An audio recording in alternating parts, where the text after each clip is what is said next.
Now, inside Ukraine, the country's forces appear to have retaken several villages near the capital Kyiv. Video footage shows one group of soldiers being welcomed with open arms by residents as they entered the village of Novobasan to the east of Kyiv.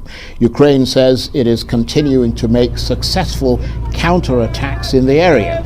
A Ukrainian commander has claimed that Russia has withdrawn nearly 700 military vehicles from the north of Kyiv after they failed to break through towards the capital.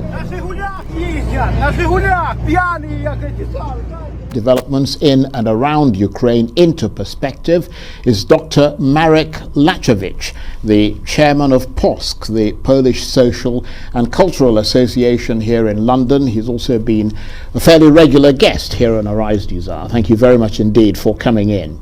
Thank you very much for inviting me. So what's your reaction, first of all, to the news that Ukrainian troops have retaken several villages near Kyiv? Do you see that as significant?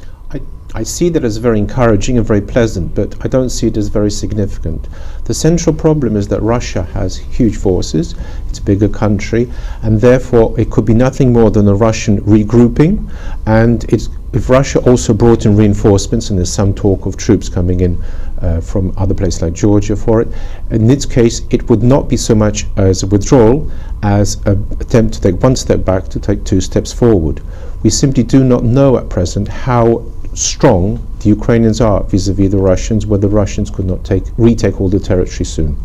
Well, the Russians have argued that they could easily smash Ukraine to bits. That's what they've said. The reason they're not doing that is because they're being careful about civilians. Yes, there is one aspect of it. It's quite an interesting coincidence.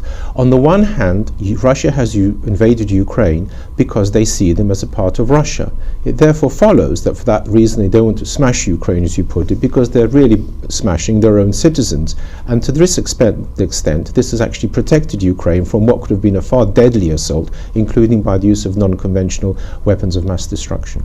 That's a very interesting point. What, though, I mean, you've been watching this very keenly, and your country is literally spitting distance from both Russia and Ukraine. What, in your assessment, are the main factors that could force President Putin to bring this war to a halt? Unfortunately, there is no force which can bring President Putin to a halt.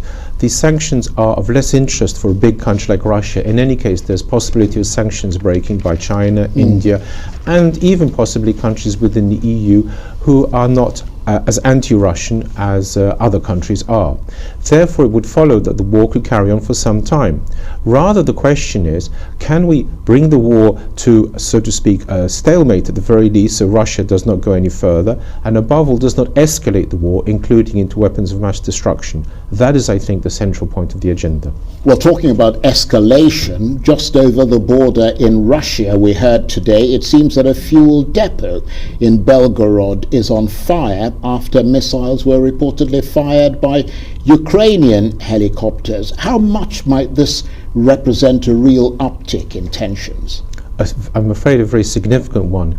If Ukraine now chooses to attack Russia, it may actually provoke the very thing which it should be avoiding, namely a Russian great popular support for President Putin. It should be recalled at the start of the invasion by the German Nazis in 1941, it was reported many Russians were not enthusiastic about their regime, but as soon as they turned out to be attacked by the Germans, then they switched to great support for Stalin. The same problem is here. Ukraine should take very great care and should confine the fighting, in my opinion, to within its own borders in case it strikes the very, very rich and strong vein of Russian patriotism.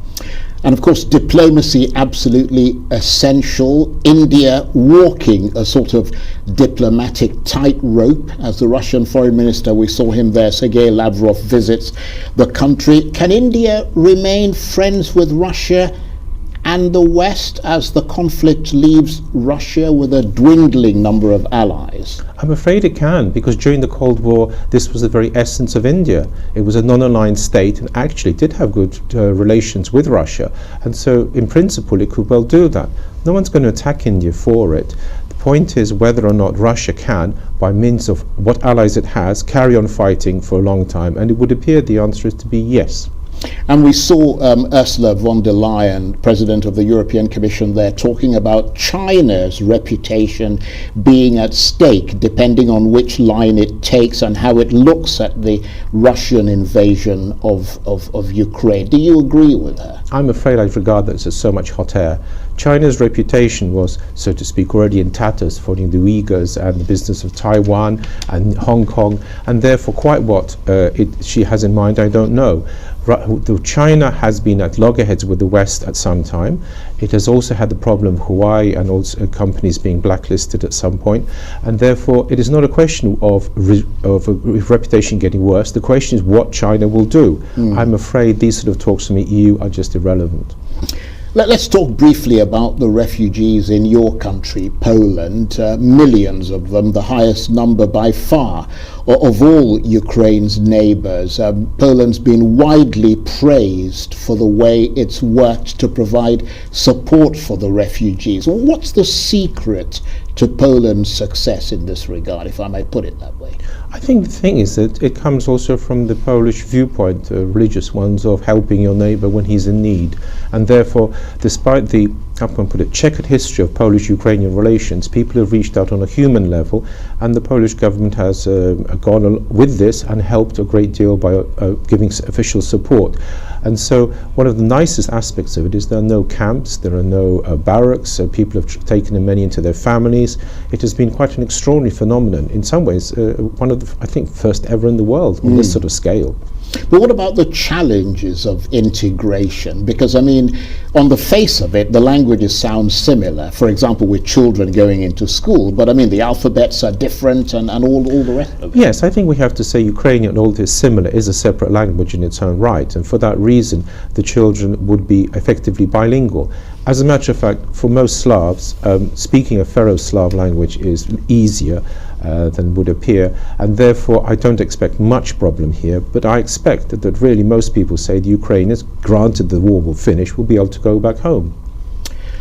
Dr. Laskiewicz, it's always a pleasure to talk with you. Very enlightening. Dr. Marek Laskiewicz is the chairman of POSC, the Polish Social and Cultural Association here in London.